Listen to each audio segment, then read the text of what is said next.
Olá, você do outro lado, tá começando mais um episódio do Via Econômica, o seu podcast favorito de economia, finanças, política e notícias nada alegres, como foi a do episódio anterior, não é mesmo, ouvinte? Você que nos acompanha. Mas temos aqui novas notícias, né, que podem trazer um pouco de alento, principalmente para os liberais psicopatas do teto de gastos. Eles mesmos, os que têm um tesão absurdo, ficam assim de mamilo duro quando vem lá um tetinho de gasto.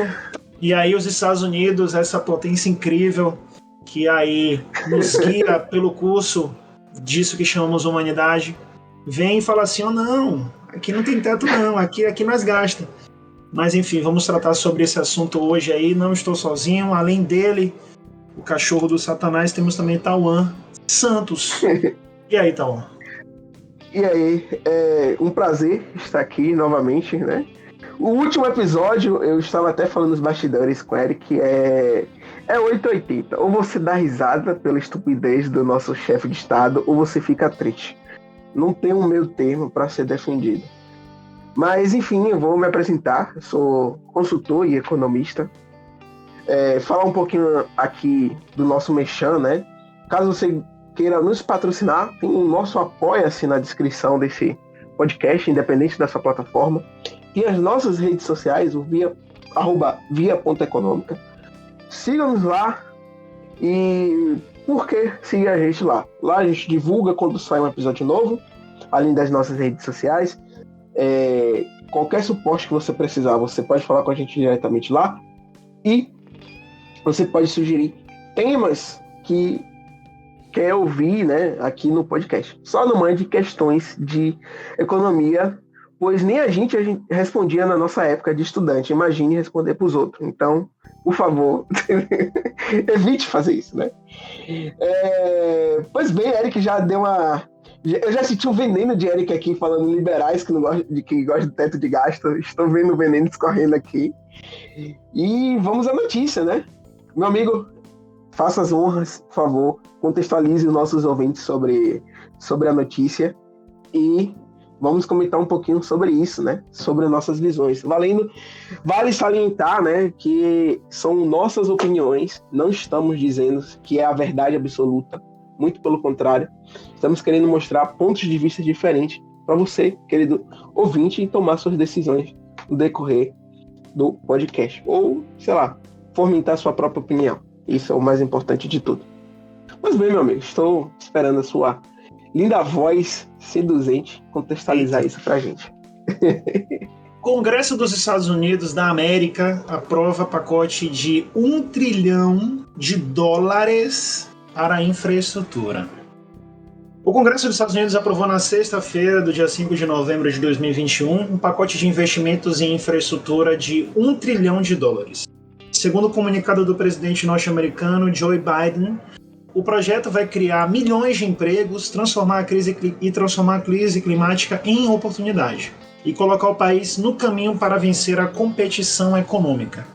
O projeto, que já havia sido recebido pelo Senado, foi aprovado na Câmara dos Representantes por 228 votos a 206, sendo que 13 republicanos votaram a favor do plano e 6 democratas contra. O texto prevê um gasto de 550 bilhões ao longo de 10 anos. Esse valor será usado para melhoria e construção de estradas, pontes e rodovias. Também para o aprimoramento do acesso à internet e modernização da rede elétrica do país. Cara, assim, o dogma neoliberal, adoro usar esses termos assim, porque me lembra muito os meus professores, né, da UFBA.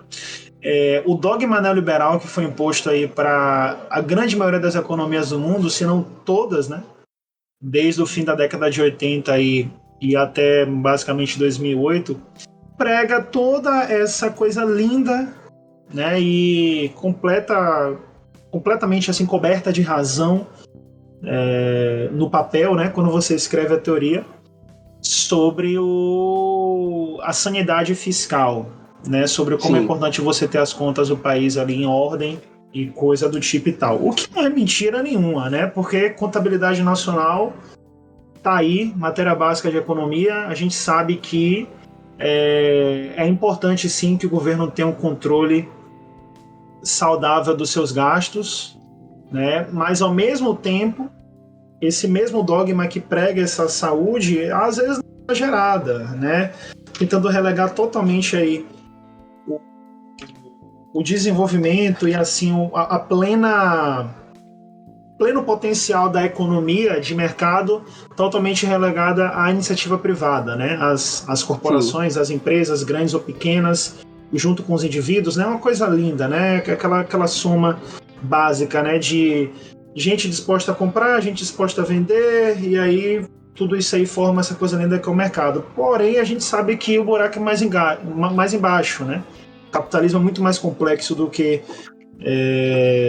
Marx ou do que Smith pensaram, do que Ricardo pensou há mais de 100 anos atrás, né? A gente tem uma série de dificuldades essenciais nas economias do mundo, e os Estados Unidos que assim, né, é aquele liberal para inglês ver, né, o popular liberal para inglês ver, que adora mandar os outros ser liberal, mas ao mesmo tempo aí tem uma economia muito bem controlada pelo seu Estado, né? No ponto de vista do investimento, desde sempre os Estados Unidos aí tem uma postura clássica, né? De basicamente os Estados Unidos não tem estatais, né? Mas ao mesmo tempo investe muito em ciência e tecnologia, tem ali controle da emissão da moeda, que é usada como meio de troca no mundo inteiro, então é inegável aqui você dizer que os Estados Unidos é sim um país com economia de Estado forte, né? E nesse momento que o Joe Biden enfrenta aí, de uma popularidade que está muito ruim pós-eleição, né? Eu diria até que se a eleição fosse hoje ele não ganharia.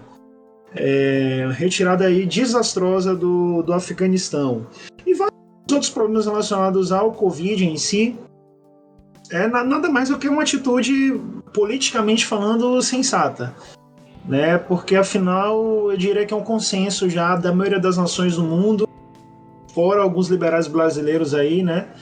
De que é preciso colocar a mão no bolso nessa situação que a gente vive, né? No atual momento a gente precisa colocar a mão no bolso e botar dinheiro na economia. A iniciativa privada não tem força suficiente para conseguir restaurar o padrão de consumo, o padrão de produção de um país gigante como os Estados Unidos. Isso talvez funcione, sei lá, numa republiqueta lá do interior da Europa, né, onde ali você tem a força ali dos capitalistas, dos donos de empresas para fazer com que a economia rode. Fora isso, investimento em infraestrutura, em saneamento básico, em coisas que são, assim, de fato, básicas para uma economia girar, como a infraestrutura é o básico, literalmente, para você conseguir fazer aí uma nova arrancada, né? São investimentos que geram, além de todas as benesses que o investimento de infraestrutura pode trazer, né? Em rodovias, ferrovias, aeroportos, portos, toda a cadeia econômica basicamente é afetada positivamente por isso, né? É uma externalidade positiva esse tipo de investimento. Claro que no processo de construção, de concepção, todo esse movimento, né, para estabelecimento desse tipo de investimento também contrata pessoas, então gera emprego, gera renda. O Estado, na incumbência que ele tem, né, na geopolítica atual, de ser aí o gestor do país, cabe a ele totalmente essa tarefa de fato, colocar o dinheiro na praça e restaurar, né, esse equilíbrio de uma demanda que está amassadíssima, né, e de uma oferta que está extremamente medrosa sobre o futuro, né? Então, na minha opinião, aí, decisão acertada do Joe Biden. As pessoas podem falar sobre endividamento, sobre saúde fiscal do país e coisa do tipo. Quando a gente fala de Brasil, o buraco é mais embaixo, né? Não vamos ser aqui meninos, né? E pensar que é só imprimir dinheiro mesmo e foda-se. Não é assim. A gente não é ignorante. Mas, ao mesmo tempo, quando você é dono de uma economia que é a impressora de dinheiro do mundo, literalmente, né, que o lastro já foi pra puta que pariu há muito tempo, né? Os Estados Unidos têm a possibilidade de fazer isso e de ser algo benéfico, não só para eles, mas como para o mundo. Obviamente a gente não está dizendo aqui que é a solução perfeita, que é o que vai salvar tudo, mas fica aí o exemplo, né, de que é preciso sim abrir o bolso e a gente não tem outra saída a não ser essa, né? Eu acho que é preciso aí ter investimento público para que as coisas andem, principalmente nesse período pós-traumático, né? Assim como nosso último grande trauma aí humanitário, que foi talvez a Segunda Guerra Mundial, né? Falando aqui de escala global, foi o que de fato afetou a todos. Foi um momento onde o Estado se fortaleceu, né? Onde a presença econômica do Estado na sociedade ficou muito evidente e agora é o momento também de fazer isso. E, enfim, cena dos próximos capítulos, vamos continuar acompanhando. Um pacote de 10 anos, isso é muita coisa. $1 trilhão é dinheiro para um caralho. Então, é algo certamente aí que vai trazer um impacto não só para os Estados Unidos, mas para o mundo em si. Principalmente com todo o medo e receio que a economia americana tem da maior economia do mundo atualmente de produção, que é a chinesa, né? Onde o Estado, meu amigo, eu não sei se vocês sabem, né? Mas a China está onde está porque o Estado decidiu colocar a mãozinha dele lá dentro, né? Então é bom ver esse consenso aí ultra neoliberal, como diria Ciro Gomes, a eterna promessa aí política do Brasil, diria, né? Mais interessante. Ciro Gomes tá na luta aí, eu não sei não. Já tem um Pois tempo bem, já, né? Pois bem, meu amigo. Pois bem. Vamos lá, né? O que eu acredito, né? O que eu vejo em relação a essa notícia. Eu não concordo, obviamente, eu não concordo em você furar um teto de gasto, né? Semelhante a uma casa, é como se o gestor da casa, ou gestora da casa, resolvesse simplesmente, ó, a gente tem um limite para gastar, mas caguemos e vamos gastar o dobro disso aqui, tá ligado? Depois a gente vê aí, deixa aí para os herdeiros, os posteriores aí que vierem. Isso numa visão mais simplificada, tá? Do argumento. Porém, tem uma pegadinha aí. Eu acho que Biden fez uma jogada política inteligentíssima. Como o Eric falou, ele realmente está vindo com uma baixa popularidade. E a coisa que pode melhorar essa popularidade, e a gente já viu isso, não somente nos Estados Unidos, mas também aqui no Brasil, é quando o cara mete a mão no bolso, o cara entende-se, o presidente, e dá para a população, principalmente para a população mais desfavorecida. Sabe o que se assemelha muito nisso também? O Auxílio Brasil, que está sendo aí, tá em voga, né? Mas a notícia, o foco não é esse. Então, o cara consegue aumentar a popularidade usando essa estratégia. Essa estratégia é a coisa mais básica. Eu tô tentando me lembrar se isso já aconteceu em impérios antigos, né? Impérios romanos.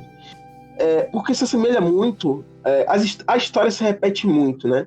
Tem uma frase de Cazuza, que até o final do programa eu vou lembrar o nome todo, é a frase toda, mas o sentido da frase é que, mais ou menos, ele fala assim, que ele vê museu de novidade. A história se repete. O tempo não para.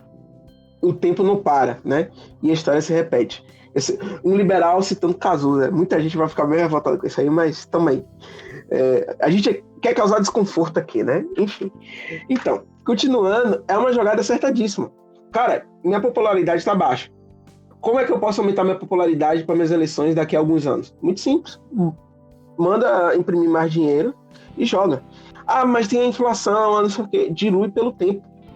Essa jogada de diluir pelo tempo, eles conseguem meio que controlar essa inflação que pode ser gerado na maior economia do mundo, né? E a gente entra num problema um pouco micro, meu amigo, que aí começa a trazer camadas novamente para meu ponto de vista. Quando se injeta muito dinheiro na economia, deixa a mão de obra um pouco mais cara, indiretamente ou diretamente, a depender da forma que isso seja feito. E isso, querendo ou não, afeta um pouco o investimento e a parte privada da economia. E aí se tem a dificuldade de contratar pessoas, né? Um dia desses eu até conferi a imagem, mas eu estava vendo no Instagram que o McDonald's está contratando R$ 20 a hora para ser balconista, sendo que antigamente era R$ 5 a hora. E até joguei no Google, vi a fonte é verdadeira, para não cair em fake news. Aprendam aí, meus queridos ouvintes. Caso você veja alguma coisa muito estranha, joga no Google, se aparecer outras referências, isso é a coisa mais simples do mundo. Muito provavelmente não é uma fake news, tá? Vale salientar isso. Pois bem, só para concluir meu raciocínio, isso encarece a mão de obra. Então, começa-se a ter poucas pessoas trabalhando, né? Esperando um certo assistencialismo.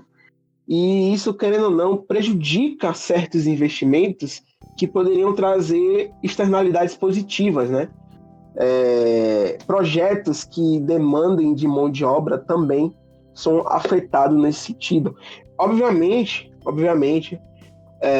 vale salientar que essa manobra de mexer com a infraestrutura, que eu não esqueci desse detalhe, lembra-se muito de uma célebre frase de Keynes, né? Keynes dizia o governo tinha que injetar dinheiro na economia, gerando emprego através da infraestrutura, basicamente. Obviamente, eu não dizia com essas palavras, mas dizia assim: o governo tem que cavar um buraco e depois tampar o buraco, contanto que bote dinheiro para as pessoas gastarem, né? Ele acreditava muito na ótica da demanda, né? As pessoas gastando dinheiro e aquecer a economia. Verdade seja dita, não tem o melhor sistema, não tem os keynesianos, né, os liberais, algo perfeito, né? A gente vive períodos e períodos no qual a gente vai lidando com as melhores medidas que temos na mão, né? E a melhor medida para Biden é uma medida mais keynesiana, né? E aí entra um outro governo com esses gastos, tenta controlar, vai com uma medida mais liberal, vai enxugando e vai nesse jogo político, né?